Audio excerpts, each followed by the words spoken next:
Challenge करू.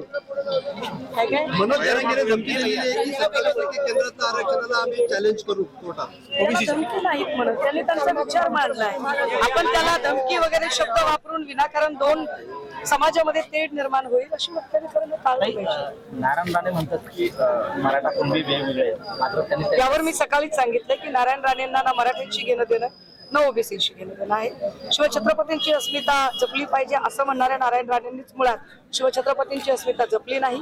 त्यांना जर छत्रपती शिवाजी महाराज कळले असते तर शिवाजी महाराजांबद्दल अवमानकारक बोलणाऱ्या भगतसिंग कोश्यारींच्या बद्दल त्यांनी एक फार कणखर आणि मजबूत अशी भूमिका घेतली असती. आत्ताची जी नारायण राणेंची स्टेटमेंट येत आहे ते फक्त आणि फक्त राज्यसभेची टर्म त्यांची संपत आलेली आहे. राज्यसभा कंटिन्युएशन साठी भाजपावर दबाव आणण्याचा त्यांचा प्रयत्न आहे. हे सगळं प्रेशर पॉलिटिक्सच्या टॅक्टिक्स आहेत, याच्या पलीकडे काही नाही. नारायण राणे किंवा त्यांची टिल्ली पिल्ली पोरं यांना मुळात कुठली वैचारिक भूमिका नाही. नारायणाची टर्म आता संपत आलेली आहे. नाही आता दादा आमच्या यात्रेविषयी बोला ना ताई, यात्रेविषयी बोला. नाही, मी बागेश्वर बाबा नाही ना. मी बागेश्वर बाबा असते तर मी सांगितलं असतं काय होणार आहे काय नाही.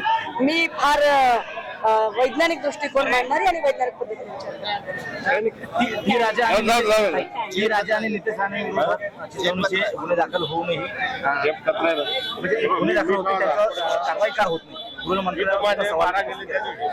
का कारवाई होईल बरं?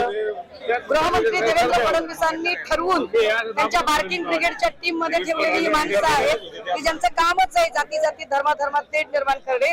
त्यामुळे सरकार पुरस्कृत दंगली घडवण्यासाठी नेमलेल्या नेत्यांकडून हे असंच वक्तव्य देवेंद्रजींना अपेक्षित आहे आणि देवेंद्रजीच त्यांना पाठीशी घालतात. त्यामुळे यांच्यावर काही कारवाई करणार. ईव्हीएमच्या विषयी तुमची काय भूमिका राहणार? ईव्हीएम वर आम्ही आधी बोललेलो आहे. ज्या ज्या देशांनी ईव्हीएम ज्या देशांनी आविष्कार केला होता त्या सुद्धा देशांनी टायमिंग आता ज्या काही पद्धतीने एकूण व्यवस्था चालू आहे. जर भाजपाला एवढी गॅरंटी असेल, मोदी की गॅरंटीची जी टूम वाजवत आहे तुम्ही, जर मोदी की गॅरंटी असेल आणि हिंमत असेल तर एक निवडणूक बॅलेट पेपरवर घेऊन दाखवा, बघू गॅरंटी किती आहे. एक शेवट झालाच नाही. केतकी चित्र म्हणते मी असं काही